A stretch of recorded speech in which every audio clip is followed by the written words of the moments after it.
Bharatavarsha. Introduction. India is a country in South Asia whose name comes from the Indus River. The name Bharatha is used as a designation for the country in their constitution, referencing the ancient mythological emperor, Bharatha, whose story is told, in part, in the Indian epic Mahabharata. According to the writings known as the Puranas, religious historical texts written down in the 5th century CE, Bharatha conquered the whole subcontinent of India and ruled the land in peace and harmony.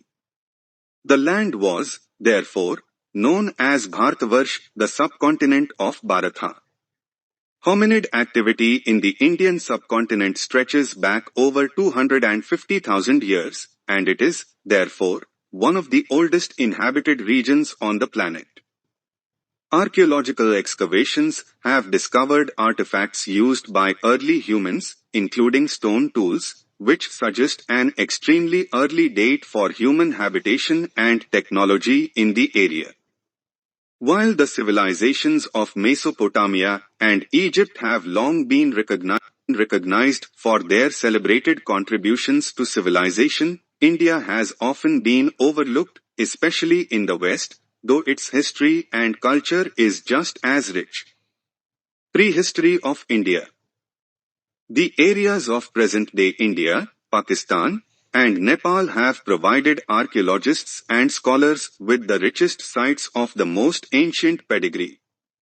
The species Homo heidelbergensis, a proto-human who was an ancestor of modern Homo sapiens, inhabited the subcontinent of India centuries before humans migrated into the region known as Europe. Evidence of the existence of Homo heidelbergensis was first discovered in Germany in 1907 CE, and since, further discoveries have established fairly clear migration patterns of this species out of Africa.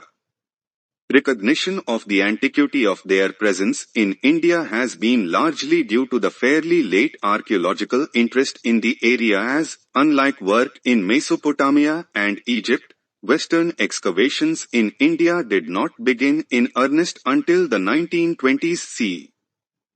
Though the ancient city of Harappa was known to exist as early as 1842 CE, its archaeological significance was ignored, and the later excavations corresponded to an interest in locating the probable sites referred to in the great Indian epics Mahabharata and Ramayana, both of the 5th or 4th centuries BCE, while ignoring the possibility of a much more ancient past for the region.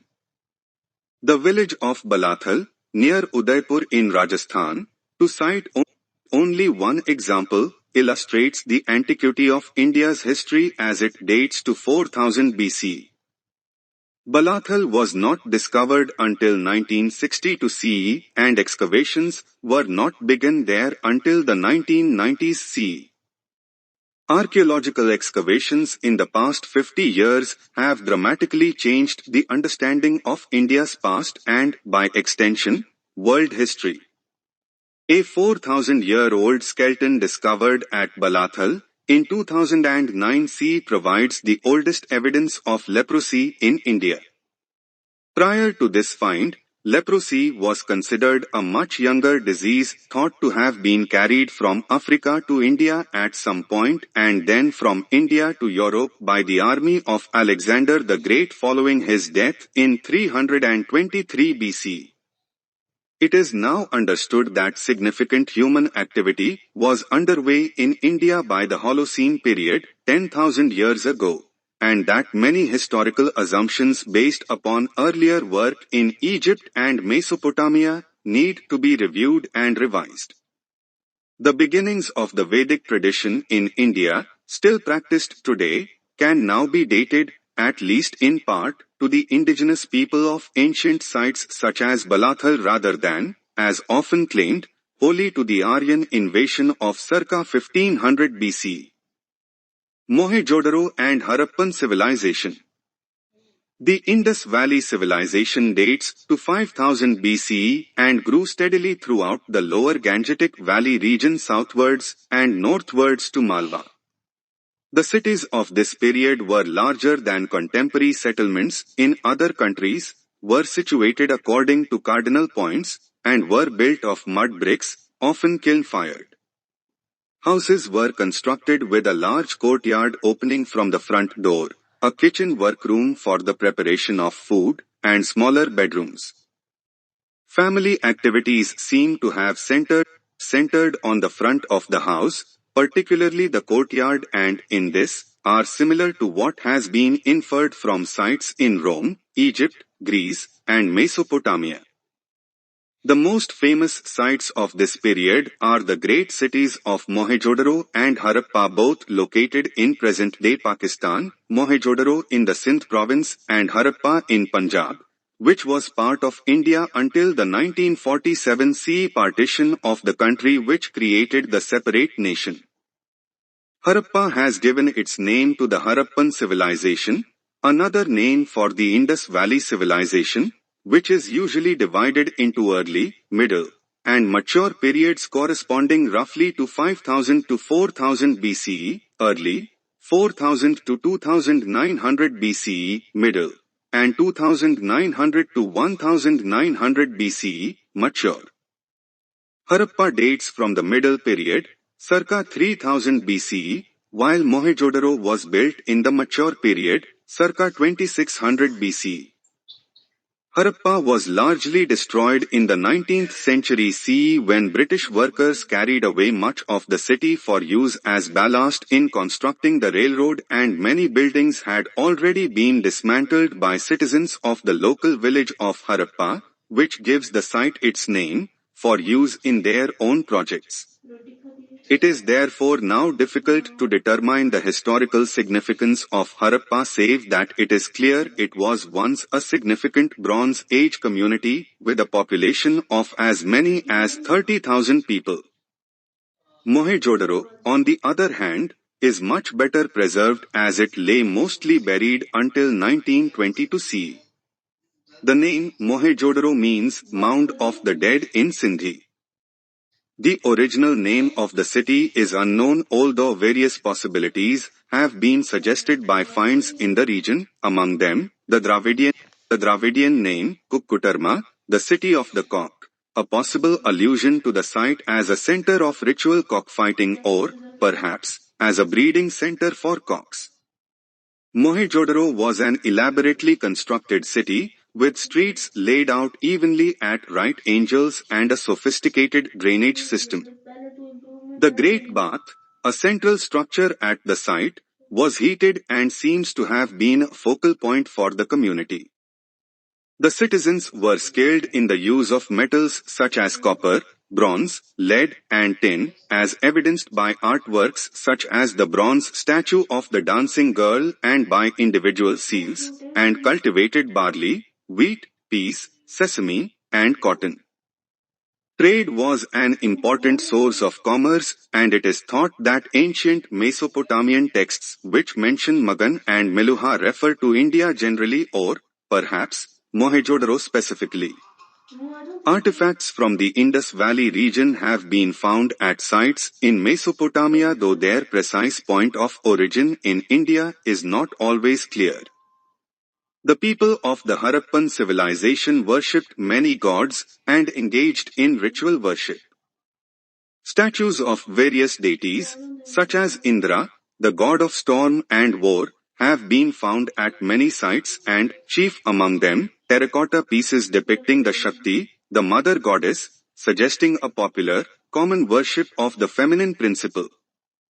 In about 1500 BCE, it is thought another race, known as the Aryans, migrated into India through the Khyber Pass and assimilated into the existing culture, perhaps bringing their gods with them.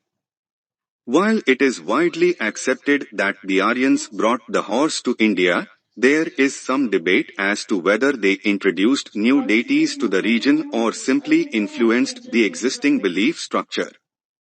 The Aryans are thought to have been pantheists, nature worshippers, with a special devotion to the sun, and it seems uncertain they would have had anthropomorphic gods.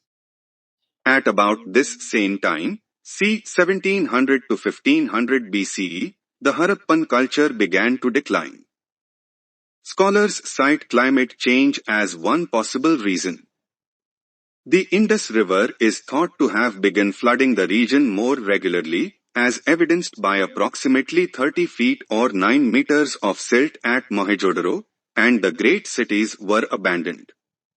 Other scholars cite the Aryan migration as more of an invasion of the land which brought about a vast displacement of the populace. Among the most mysterious aspects of Mohenjo-daro is the vitrification of parts of the site as though it had been exposed to intense heat which melted the brick and stone. This same phenomenon has been observed at sites such as Traprain Law in Scotland and attributed to the results of warfare.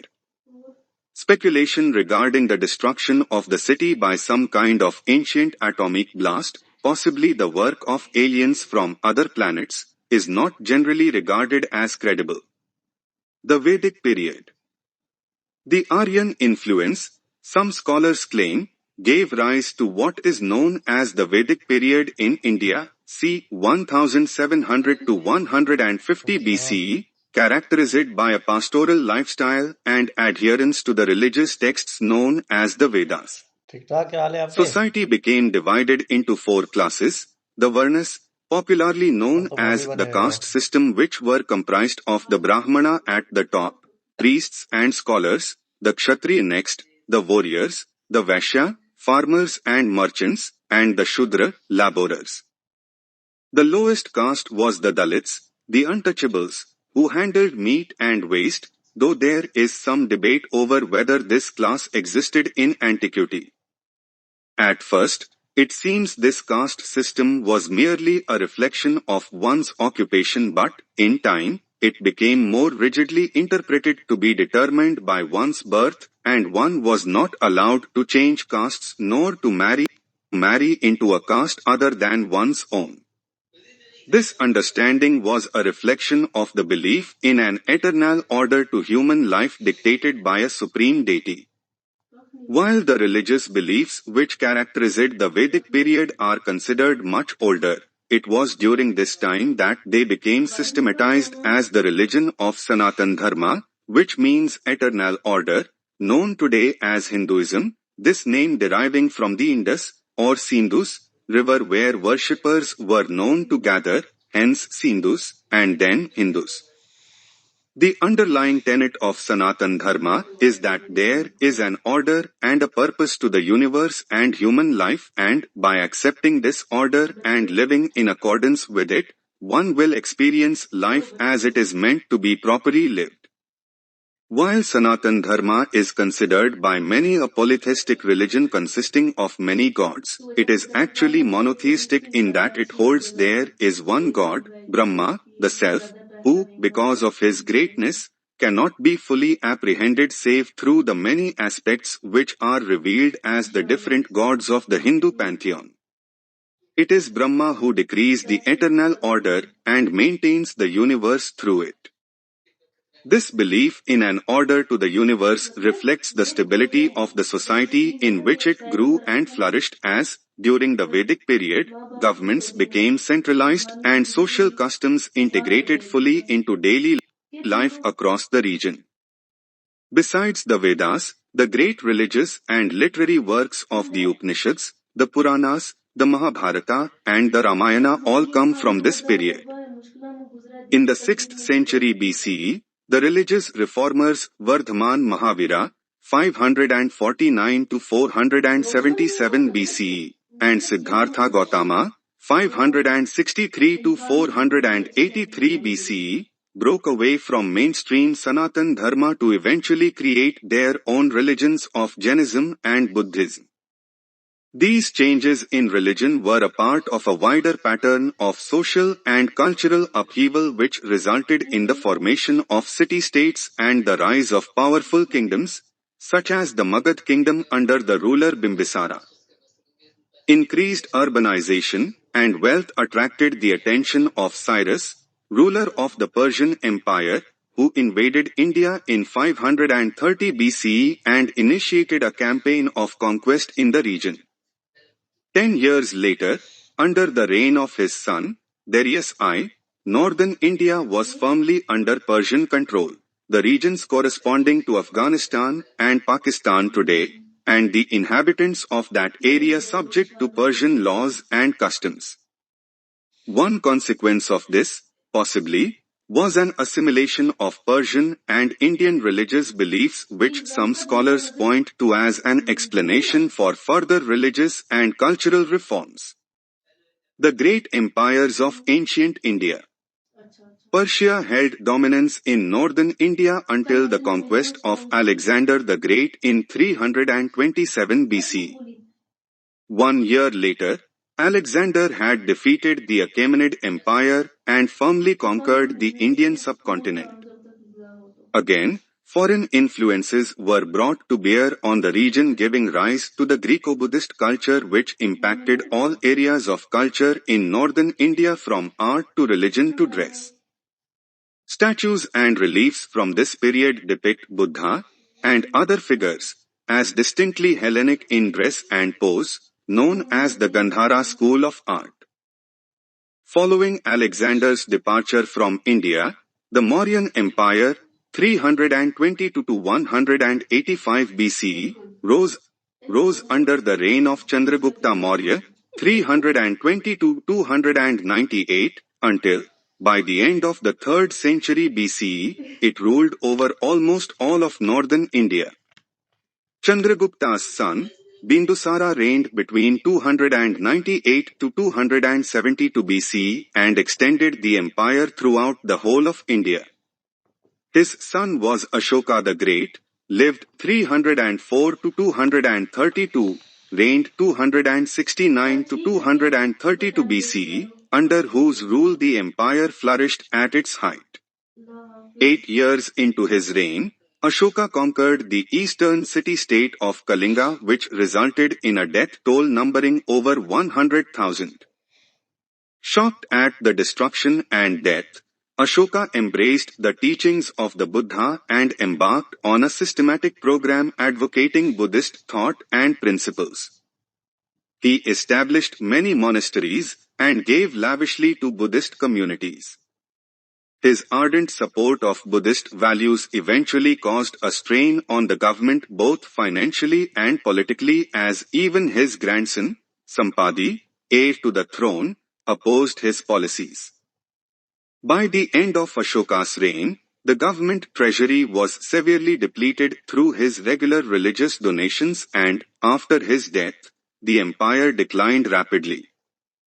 The country splintered into many small kingdoms and empires, such as the Kushan Empire, in what has come to be called the Middle Period.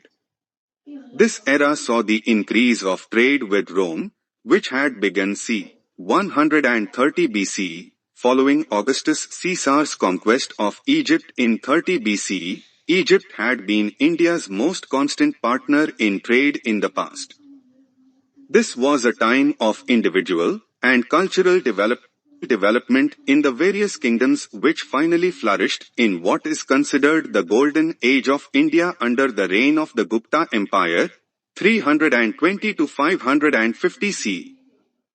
The Gupta Empire is thought to have been founded by one Sri Gupta. Sri means Lord, who probably ruled between 240 to 280 CE.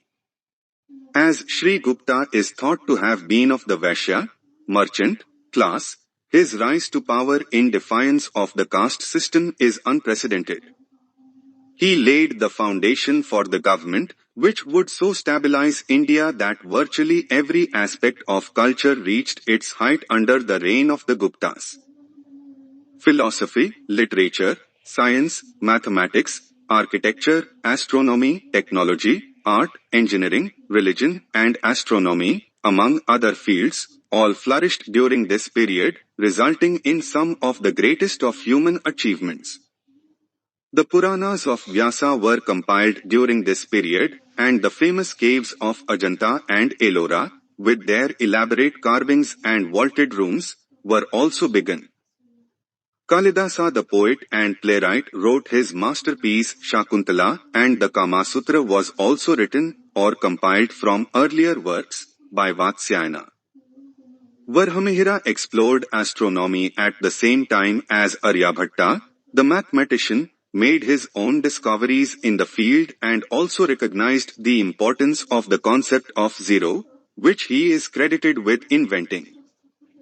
As the founder of the Gupta Empire defied orthodox Hindu thought, it is not surprising that the Gupta rulers advocated and propagated Buddhism as the national belief, and this is the reason for the plenitude of Buddhist works of art, as opposed to Hindu, at sites such as Ajanta and Ellora. The decline of empire and the coming of Islam. The empire declined slowly under a succession of weak rulers until it collapsed around 550 CE. The Gupta Empire was then replaced by the rule of Harshavardhan, 590 to 647 CE, who ruled the region for 42 years.